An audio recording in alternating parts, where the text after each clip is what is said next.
Which leads us nicely on to transfers. We've not many days to go before the old window slams shut, as we like to say. Boydie, coming to you first of all, there's been a lot of talk in the last couple of days about a certain Ollie Watkins and a potential possible, maybe a move to Arsenal. The news yesterday, Arsenal rejected a bid. Aston Villa rejected a bid for Arsenal. Ollie Watkins, despite the fact his family support Arsenal, he grew up supporting them as well, says he's happy to stay at Aston Villa. Is that the end of the matter? No, I don't think it is. I mean, I don't think Arsenal would put themselves in a position where they've went out there and went after someone if there wasn't any incline that he was wanting to join them. I think when you look at, obviously John Duran was linked with a few moves before. That's obviously been done now. For me, looking at it, I don't think this one will rumble right onto Monday evening. I can't. What, do you think Arsenal will get him? I'm not sure they'll get him, but I think they'll go back in again.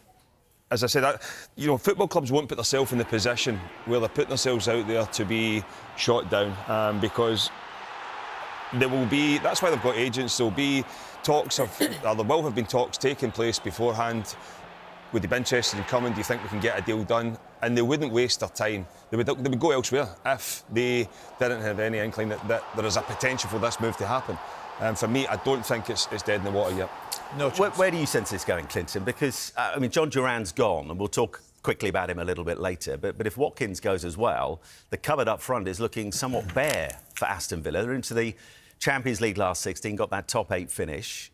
I know Arsenal, of course, were still in the Champions League as well, but from a Villa point of view, yes, money talks, but it doesn't make a whole lot of sense. No, it don't, and they're linked to the likes of João Felix, Asensio, but these are not players. These are different kind of centre forwards, and they're not out and out centre forwards. They're more like creative players. Ollie Watkins is an out and out number 9 that wants to stretch, wants to go in behind. He's a natural goal scorer. So I'm agreeing with Boydie. This ain't going away. This won't go away. Obviously, they lost John Duran for a lot of money.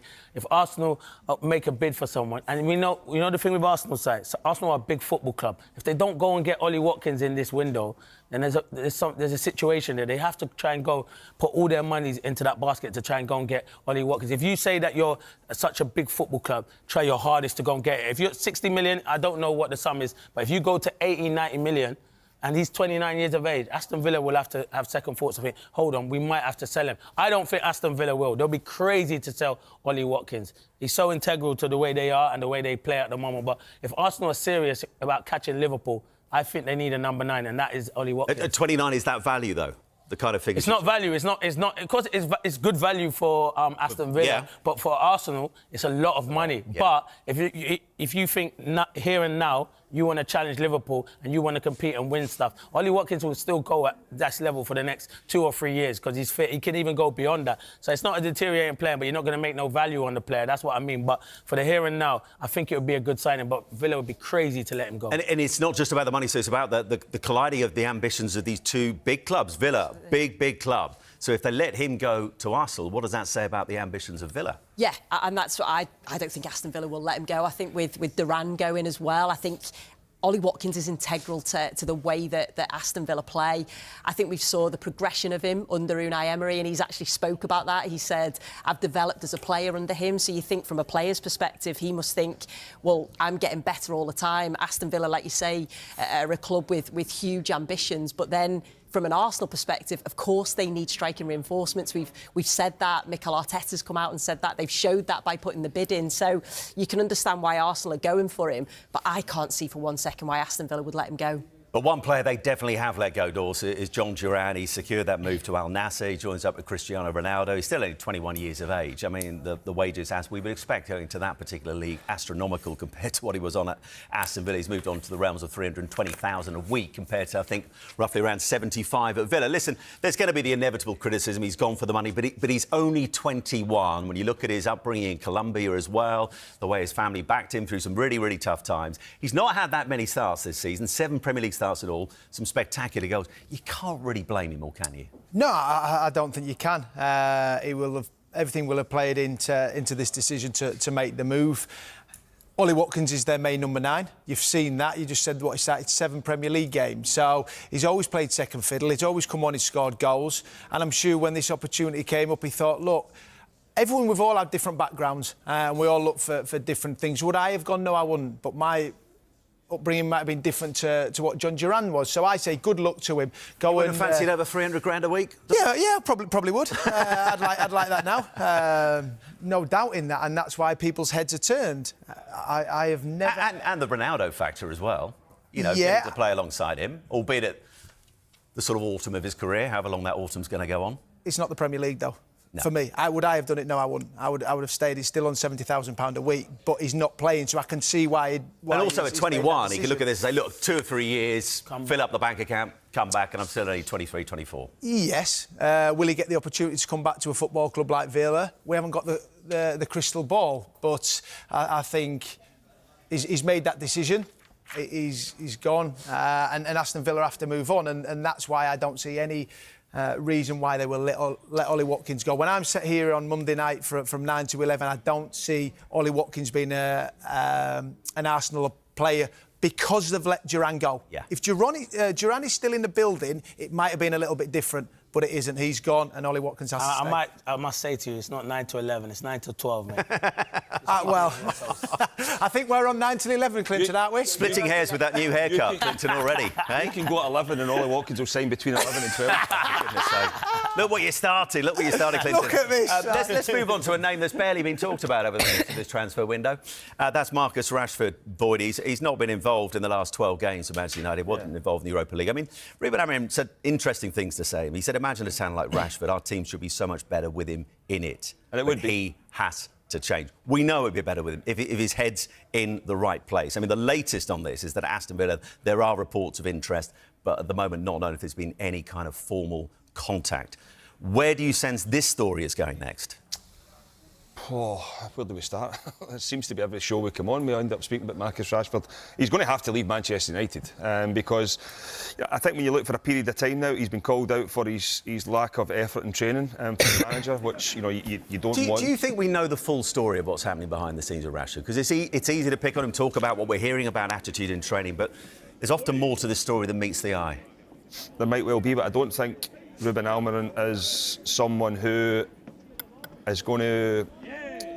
I think you can tell he's a straight talker. I don't think he's one who's going to come out and make excuses. He's obviously came to Manchester United at a tough time. He wants it to work for himself first and foremost, but he wants it to work for the club. And if everybody's not pulling their weight, then they're not going to be there. I think for Marcus Rashford, he's now been called out a few times regarding his training. Listen, we don't see the training, but you can only, I would imagine, Ruben Amorim will be looking at it at the level, because the data's there. He'll go back to see what it was when he was at his peak, and if he's not hitting those numbers to what he's hitting now, then his training's obviously come down. Hence the reason everything else has dropped off. But there is no doubt he needs to get out of Manchester United. It's not going to go away. Ruben Amorim, I think he's being clever because he's saying, you start training properly, we're a better team, you can come back in. But I just think when your manager starts to call you out individually as well, he's not going to take any rubbish from players. I just can't see any way back from it, Manchester United. Yeah. The Aston Villa one might be an interesting.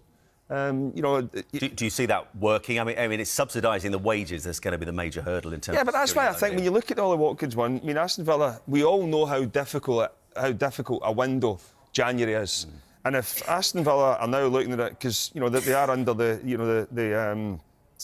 the financial fair play as well, and they're the ones who had to sell last year, so you'd imagine that will still be in and around where they need to sell. They've sold John Duran. You now look at Ollie Watkins. They could bring in huge sum of money here for two strikers. We all know that it's an inflated market in January. Unai Emery might look to the summer and think, well, I can then do my shop and then I can get someone, 2 or 3 strikers in on loan. João Felix has been linked, as Clinton said. Marcus Rashford might be someone else who could come in. He might think, I've got enough to get me through to the summer, and bring in a hell of a lot of money. Before we move on, let's just get a bit of a prediction from you with the deadline coming on Monday. Clinton, in terms of Watkins, does he stay or does he go? Ooh. And where do you think Rashford ends up? Quickly. Listen, Watkins, that could happen with Arsenal. I said quickly. Well, then, no, I answered this last night, so I didn't know if people want to hear me again. But they might not have been watching. They probably so I'll were. answer it. I think Ollie Watkins will still be an Aston Villa player. So he stays? Yeah. And Rashford? I think he will move. I think Rashford could go to Aston Villa. There's no way you were working last night. He was at Battersea Power Station doing the business with Merce. Sue, what happens for you with Watkins and Rashford? Yeah, I think the same. I think Watkins will stay. Yeah. And I also think Rashford, because I think the way that it's sort of changed with Amorim, you know, first of all coming out sort of saying that, you know, he publicly criticised him, didn't he? Rashford obviously came out and said himself that he wanted a fresh challenge, but then that seems to have changed recently, and it's been more Amorim's come out and said, well, we need him, we're a better team with him. So I'm thinking now, is he potentially going to stay? So I think whatever happens with Marcus Rashford, there has to be clarity for both the club and for him to move forward. You've done a bit of a Clinton. I did say quickly. Let's Sorry. see if it's okay. But you didn't say anything. Dawes, you don't normally do short answers. So come on. Ollie Watkins stays at Aston Villa and Marcus Rashford gets a loan move to somewhere in the Premier League. Love it, Dawes. Nice and quick. On point, concise. Boydie? Ollie Watkins ends up at Arsenal. Ooh, OK. And Marcus Rashford is at Aston Villa. See, there's always one. Yeah, that was very quick. The leaf blower. But he said, and he didn't sit on the fence. I want to talk about Patrick Dorgan while we're talking about Manchester United, because we understand this morning he arrived in England, a flight from Lecce, the left back there as well. He's understood he'd be having a medical this morning before he heads to Carrington a little later. So it sounds like the deal is pretty close to getting done. These are pictures from earlier today. Clinton, for you, we know that Amorim's been keen to address that left-sided problem. Is he the answer for you? I don't know. Listen, I'm not going to sit here, as I said yesterday, and sit here and say I know a lot about him. I know they did buy him Lecce for 100 grand, so they're making a lot of money on him. And it's an area that they're shopping in the young market at the moment. I think that's what Man United's recruitment is. They do need someone on that left-hand side. The injury to Luke Shaw, he hasn't played football enough, and even though I rate Luke Shaw highly, I don't think Dallow's a natural left wing back, so they need someone. And Malacia looks like he's possibly going on loan, and he's had a big injury, so they need to bring in some players, and that is the market at the moment that Man United are shopping at the moment. It might be disappointing for Man United fan, but he could turn out to be a superstar, so good luck to him. But he was on the bench yesterday for Lecce, so I was even surprised that he was on the bench for them last night. So it was probably to say his goodbyes, and hopefully soon he'll be a Man. Arsenal. No striker. If they don't get a striker in, should they just forget about the title this season? I wouldn't say forget, but you don't want it to come back and bite you. I think Liverpool will still have a blip. I mean, I can't see them going the whole season like they are now at the moment. But you don't want to panic. I think Ollie Watkins fits the bill. I think that's a great signing. I think if they'd have got him or Isaac, I think they tick the box. But you don't want to go in the market and go and buy someone for £30–40 million that just fits the gap for now, and then all of a sudden at the end of the season you're stuck with that player. So I think if you can get a Watkins or someone like that who's going to produce for the next 3–4 years, I think he's a good sign. I still don't think that's finished yet. Okay. I don't. You know what Emery's just said, he's happy. I ain't sure. I don't think you need to say anything. I think there's more to come from that before Monday. Should Arsenal have acted earlier, though? It's been a long while we've been saying they need a forward in. Yeah. I mean, you got to weigh up and see. I think they probably. I'd be shocked if Arsenal didn't get him, because it's quite embarrassing if they go in for a bid for someone and then all of a sudden they don't get him, and he's, no disrespect, he's at Aston Villa and Arsenal are coming for you. So, and I don't mean that disrespectfully, but Arsenal are that next level for Ollie Watkins, and he supports them as a fan. So, for me, I'd be surprised. You can't just keep on rushing in and buying Tom, Dick and Harry. You know what I mean? You've got to be precise in whoever you buy, and it's hard to go and play for Arsenal. You can't just go and buy someone from somewhere and go, right, you're playing for Arsenal. You know, we've seen that with Højlund. You know, it's hard to play for these big clubs. You're highlighted, you're under pressure from the word go. I think you get Watkins, he's played in this league, he's scored goals, he plays for England. It just fits, and he hits the ground running for the next 3 or 4 months and gives Arsenal an opportunity of winning the Premier League. Do you think it makes any difference that he's an Arsenal fan and he said that it was his dream one day to play for Arsenal and his hero was Thierry Henry? Does that come into it at all? Yeah, I would have thought so. I'd have thought so. I think being an Arsenal fan, I think that would help. And plus, you know, he's going to go and try and win the Premier League, so it will help. Would I be shocked if they did sell him? No, I wouldn't. I think if money talks, I think Arsenal tried to catch Villa cold and think, right, we'll go in and offer 60 million. And they would have had a whisper that Duran was being offered 60 or 65 million from Saudi Arabia, and then they throw that on the table, and then Aston Villa go, right, do we sell a 28-year-old for 60 million and keep the 21-year-old for 60 million? And they didn't. They sold the 21-year-old for 60 million. So it tells you something about the 21-year-old, in my opinion. Which players have signed for Palace because their hero was Clinton Morrison? Everyone. Teta. At least they went to Bayern Munich on the back of me. I said it. I done the deal, but that's for another show. You told me you were Birmingham. Arsenal. Yeah, I'm a Birmingham legend, Palace legend. Every club I've been in. Sky Sports legend. You do the rest. It's all got something. Let's bring the audience back in. We got an Arsenal fan. Andreas, is it? Kesh, where you go, Kesh? What you got? Good evening. Why is Arsenal not signing a striker? And if they need the money, I'm sure Paul Mercy will be happy to help. Oh, if what? They need the money, you'll be happy to help. Why? Oh, yeah. No, as I say, you can't just rush and buy any centre forward. It's a big club, Arsenal. You know, when you're playing at the next level, you can't just go out and buy players willy-nilly. You've got to pick the right player. That takes time. And I don't think they'll rush. I think sometimes you can go out now and pay 70, 80 million and not win the league and then stuck with that player that then, like a Watkins or Isaac or someone else comes along and you think, I'm stuck with this person now. And with the fair play rule, it's difficult. It's hard now. It's, you know, before you could go, I will buy him for 50, 60 million. And if it doesn't work, we'll go and buy someone else. People are looking at these transfers now, you know, like the Anthony one, the Højlund one, and I'm just picking on Man United, but these big signings now, before 4 or 5 years ago, like when I played, if you bought someone for 5, 6, 7 million and they didn't perform, the manager was gone. You were out because you put your eggs in that basket. Now players, 82 million, Anthony, he's on loan now. I mean, and nothing's said about it. It's just like people throwing money away left, right and centre, and I think now it's tightened up, and I think they've got to be patient. They've got to be patient. I think you stay patient with Arteta. And Arsenal are there and thereabouts.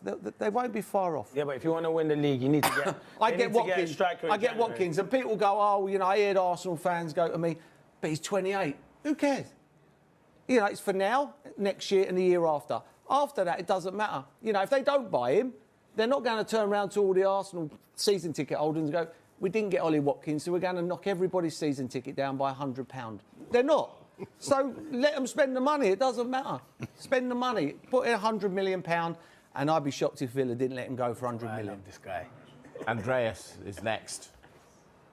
Just a question for Paul Merson. Just wanted to know whether Arsenal are going to buy anyone before Monday's transfer deadline. Yeah, I think they will. I think they will buy someone. I think they will. But it won't, you know, it'll be done properly. It won't be a panic buy.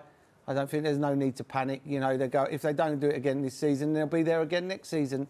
You know, it's been second the last 2 years. They're second again. The consistency's there. They've just got to try and get over the line. But, you know, I think it's got to be someone who's going to come in and hit the ground running. You can't afford to keep on giving players 200 grand a week and sitting on the bench. Who must though? That's why I say Ollie Watkins. That's why I say go now, put £100 million down, and there's your 100 million, and just see what Villa say. They won't need to spend 100 million on Watkins, but the Watkins one is really, really interesting because if they've engaged in talks, and Paul mentioned it before, the way transfers work now, you don't just go out and to a club and say, let's negotiate